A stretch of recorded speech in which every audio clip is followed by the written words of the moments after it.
Assalamualaikum warahmatullahi wabarakatuh. Om Swastiastu, Namo Buddhaya, salam kebajikan. Halo semuanya, perkenalkan nama saya Yara Siva Jakwani dengan NIM 2404200053. Di sini saya akan menjelaskan mengenai proposal PKMK saya yang berjudul Tas Bolang Bonesia, Tas bolak-balik daur ulang budaya Indonesia dari bahan limbah tutup botol plastik bekas yang ramah lingkungan. Nah, di sini saya akan menjelaskan mengenai latar belakang dari proposal PKMK saya. Jadi, latar belakang dari proposal PKMK saya yaitu sampah plastik menjadi permasalahan serius di Indonesia karena kebiasaan masyarakat yang terus menghasilkan sampah plastik, bahannya yang sulit terurai secara alami. Sampah plastik berdampak negatif pada lingkungan, seperti yang pertama ada menurunkan kesuburan tanah, yang kedua ada menyumbat saluran air hingga menyebabkan banjir, dan yang ketiga ada menghasilkan zat berbahaya jika terbakar. Data Kementerian Lingkungan Hidup menunjukkan bahwa Indonesia memproduksi sekitar 28,4 ribu ton sampah plastik per hari, yang sebagian besar berasal dari rumah tangga dan industri loh. Nah, sifat plastik yang sulit terurai menyebabkan akumulasi limbah, sehingga diperlukan langkah 3R, yaitu reduce, reuse, dan recycle untuk menguranginya. Salah satu solusi kreatif adalah mendaur ulang limbah plastik seperti tutup botol bekasnya menjadi tas ramah lingkungan yang bernilai ekonomis. Inovasi ini tidak hanya mengurangi limbah, tetapi juga meningkatkan kesadaran masyarakat terhadap pengelolaan sampah. Dengan tambahan bahan seperti tali simpul berwarna, produk ini diharapkan menarik minat masyarakat untuk mendukung pengurangan sampah plastik. Nah, selanjutnya itu ada analisis SWOT, yaitu yang pertama ada kekuatan atau strength, di mana yang pertama ada bahan baku murah dan melimpah. Botol plastik bekas mudah ditemukan, terutama di perkotaan, sehingga biaya produksi rendah. Yang kedua ada inovasi dan kreativitas, di mana produk unik yang mengubah limbah plastik menjadi tas fungsional dan menarik dengan desain kreatif dan diminati pasar. Selanjutnya ada kelemahan atau weakness. Yang pertama, ketergantungan pada bahan baku, di mana ketersediaan botol plastik bekas dapat terpengaruh kebijakan pengurangan sampah. Yang kedua ada persepsi konsumen, di mana sebagian konsumen masih ragu terhadap kualitas dan kebersihan produk dari bahan bekas. Selanjutnya ada ruang atau opportunity, di mana yang pertama kesadaran lingkungan meningkat. Konsumen terutama kaum muda lebih mendukung produk ramah lingkungan. Yang kedua ada ekspansi pasar online atau e-commerce dan media sosial memungkinkan pemasaran yang luas hingga ke pasar internasional. Selanjutnya ada ancaman atau threats, di mana yang pertama persaingan, yaitu kompetisi dengan produk daur ulang serupa yang semakin berkembang. Yang kedua ada fluktuasi permintaan, di mana minat konsumen bisa menurun jika tren pasar bergeser, sehingga inovasi dan pemasaran konsultan diperlukan. Selanjutnya ada kondisi umum lingkungan. Yang pertama demografi, di mana prioritas dari botol plastik bekas ditargetkan untuk perempuan Indonesia, baik muda maupun lanjut usia yang peduli terhadap isu lingkungan. Mereka cenderung memilih produk eco-friendly sebagai bentuk kontribusi dalam mengurangi limbah plastik dan mendukung keberlanjutan. Yang kedua ada geografi, di mana usaha ini ideal dijalankan di perkotaan dengan populasi tinggi, konsumsi plastik besar, dan infrastruktur yang memadai. Lingkungan yang mendukung, seperti komunitas peduli lingkungan, akan mempermudah produksi, distribusi, dan pemasaran. Pemasaran dilakukan melalui platform digital seperti WhatsApp, Instagram, dan TikTok untuk menjangkau lebih banyak konsumen. Nah, selanjutnya ada gambaran umum produk. Ide pembuatan tas bolang Bonesia muncul dari banyaknya sampah plastik di kios minuman di Sumatera Utara, khususnya Kota Medan loh. Nah, melihat dampak dari sampah plastik yang mencemari lingkungan, tas ini dirancang untuk memanfaatkan limbah plastik sekaligus mempromosikan budaya lokal. Sebagai kota pusat cenderamata, Medan menjadi lokasi strategis untuk mengembangkan tas ini yang akan dibuat dengan desain cantik dan menarik dari bahan plastik daur ulang. Selanjutnya ada peluang pasar dan strategi pemasaran, yaitu STP, segmentation, targeting, dan positioning. Yang pertama ada segmentasi, yaitu remaja dan perempuan dewasa khususnya di Medan dan Sumatera Utara. Yang kedua ada targeting, di mana fokus dan pemasaran sesuai pada keinginan konsumen. Yang ketiga ada positioning, yaitu produk ramah lingkungan yang mendukung pengurangan sampah plastik. Selanjutnya ada bauran pemasaran. Yang pertama, produk. Tas bolang Bonesia berbahan baku mudah ditemukan, ringan, dan cocok untuk remaja maupun ibu-ibu. Yang kedua, ada tempat di mana penjualan dilakukan secara offline dengan promosi langsung kepada masyarakat. Yang ketiga, ada promosi di mana menggunakan media sosial seperti WhatsApp, Instagram, dan TikTok untuk memperkenalkan produk ini. Nah, jadi selanjutnya ada analisis ekonomi dan cash flow. Jika pada penasaran apa aja analisis ekonomi dan cash flow saya, yang pertama ada asumsi, di mana tabel 2.2 rencana biaya bahan, yaitu yang pertama ada tutup botol bekas dengan jumlah 42 kg, harga persatuan yaitu Rp1.000 dan harga total yaitu Rp42.000. Yang kedua ada lem bakar dengan jumlah 42 buah, harga satuan itu Rp2.000 dan harga total Rp84.000. Yang ketiga ada tali simpul dengan jumlah 25 meter, harga persatuan Rp5.000 dan harga total Rp125.000. Yang keempat ada mancis dengan jumlah 4 buah, harga satuannya itu Rp2.000 dan harga total Rp8.000. Yang kelima ada kain polos dengan jumlah 13 meter, harga persatuannya itu Rp10.000 dan jumlah totalnya itu Rp130.000. Jadi total rencana biaya bahan saya yaitu Rp389.000. Tabel selanjutnya yaitu tabel 2.3 dengan rencana biaya alat. Yang pertama ada mesin jahit dengan jumlah 1 unit, harga persatuan yaitu 1 juta dengan harga total 1 juta. Yang kedua ada mesin tembak dengan jumlah 3 unit, harga persatuan yaitu Rp50.000 dan harga total Rp150.000. Yang ketiga ada peralatan kebersihan dengan jumlah 1 set, harga persatuan yaitu Rp100.000 dan harga total Rp100.000. Yang keempat ada gunting dengan jumlah 5 buah, harga persatuan Rp10.000 dan harga total Rp50.000. Yang kelima ada pisau dengan jumlah 10 buah, harga persatuan Rp2.500 dan harga total Rp25.000. Jadi total rencana biaya alat saya yaitu Rp1.325.000. Tabel selanjutnya yaitu ada 2.4 rencana biaya overhead. Yang pertama ada biaya listrik dan air dengan jumlah 1 kali, harga persatuan Rp83.000 dan harga total Rp83.000.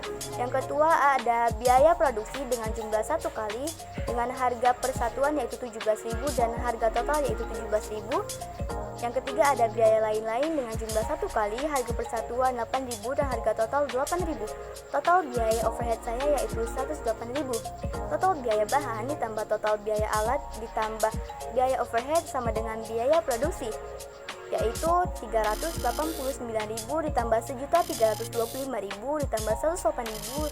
Jadi total biaya produksi saya yaitu Rp1.822.000. Analisis ekonomi dan cash flow saya yang kedua yaitu ada hasil usaha, di mana biasa disingkat dengan HU, sama dengan jumlah produk dikali harga jual. HU sama dengan 40.000 yaitu jumlah produk saya dikali harga jual saya itu Rp50.000. Jadi totalnya Rp2 juta. Yang ketiga ada laporan laba atau rugi, yaitu biasa disingkat dengan L atau R, sama dengan HU dikurang BP. Karena HU lebih besar dari BP, maka LR sama dengan 2 juta dikurang Rp389.000. Jadi totalnya yaitu Rp1.611.000.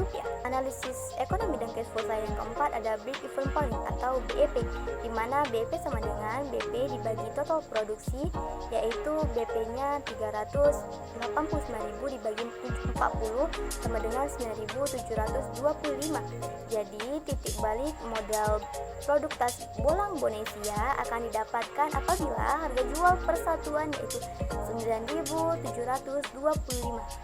Nah, yang kelima ada benefit choice ratio atau biasa disingkat dengan B per C ratio, sama dengan HU dibagi BP, yaitu 2 juta dibagi Rp389.000 sama dengan 5,1. Nah, jadi dari sebanyak 389.000 biaya yang dikeluarkan akan diperoleh hasil usaha yaitu 5,1 kali lipat, sehingga sangat layak untuk diusahakan. Yang keenam ada Return of Investment atau biasa disingkat dengan ROI, sama dengan laba dibagi BP dikali 100%. Labanya 1.611 dibagi 389.000 dikali 100% sama dengan 414%. Jadi dari bahan produk sebesar 389.000 yang dikeluarkan akan memperoleh keuntungan sebesar 414% untuk penggunaan modal usaha yang sangat efektif. Yang ketujuh ada jangka waktu modal kembali atau JWP, di mana investasi ditambah BP dibagi L dikali lama produksi. Investasinya yaitu 1.325.000 ditambah 389.000 ditambah 108.000 dibagi 1.611.000 dikali 1 bulan sama dengan 1,13 bulan. Artinya modal akan kembali setelah lama produksi 1,13 bulan. Selanjutnya tabel cash flow. Jadi untuk investasi awal di tahun 2024 saya ada totalnya yaitu Rp1.325.000 dan tahun 2025 dan tahun 2026 itu jumlahnya Rp0. Nah, untuk biaya bahannya dengan total Rp4.668.000 untuk tahun 2024, tahun 2025 yaitu Rp9.336.000 dan tahun 2026 yaitu Rp14.004.000. Selanjutnya untuk total biaya overhead tahun 2024 itu Rp1.296.000 dan tahun 2025 yaitu Rp1.446.000 dan tahun 2026 yaitu Rp1.596.000. Total biaya operasional keseluruhan tahun 2024 yaitu Rp17.964.000, tahun 2025 Rp34.782.000 dan tahun 2026 yaitu Rp51.600.000. Selanjutnya pendapatan kotor tahun 2024 itu 24 juta, tahun 2025 48 juta dan tahun 2026 72 juta. Pendapatan bersih tahun 2024 6 juta 36.000 rupiah, 2025 13 juta 218.000 rupiah, tahun 2026 20 juta 400.000 rupiah.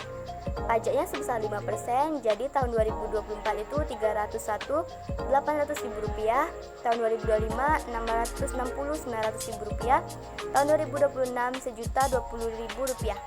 Arus bersih setelah pajak tahun 2024 yaitu 5.734.200.000 rupiah, tahun 2025 12.557.100.000 rupiah, tahun 2026 yaitu 19.380.000 rupiah. Nah, selanjutnya ada metode pelaksanaan. Untuk teknik dan cara pembuatannya, yang A ada persiapan alat dan bahan. Bahannya sendiri ada 5, yaitu yang pertama tutup botol bekas, yang kedua lem bakar, yang ketiga tali simpul, yang keempat mancis, yang kelima kain polos.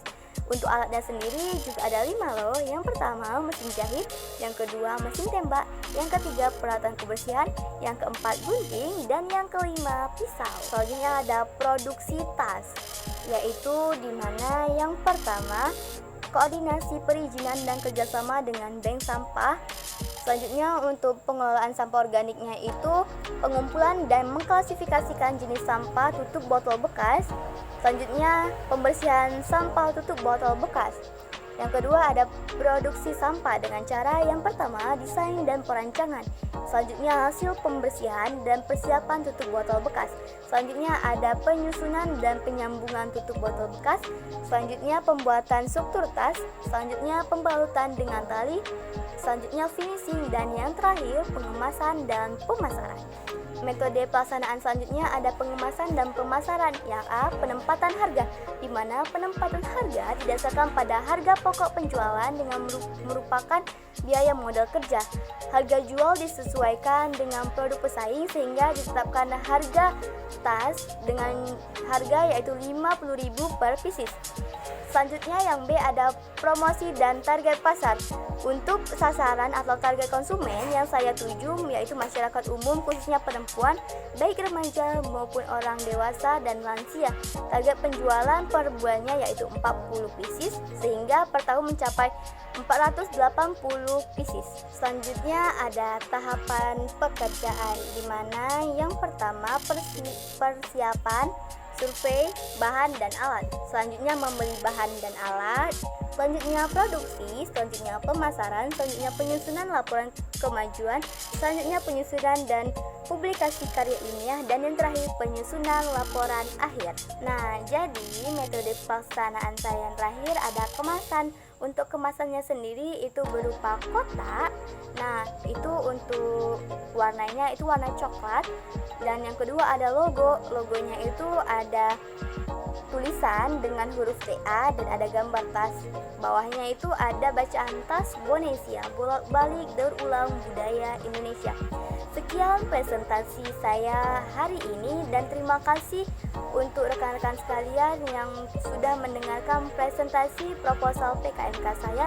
Semoga presentasi saya bermanfaat untuk kita semua. Saya akhiri dengan wabillahi taufiq wal hidayah. Wassalamualaikum warahmatullahi wabarakatuh.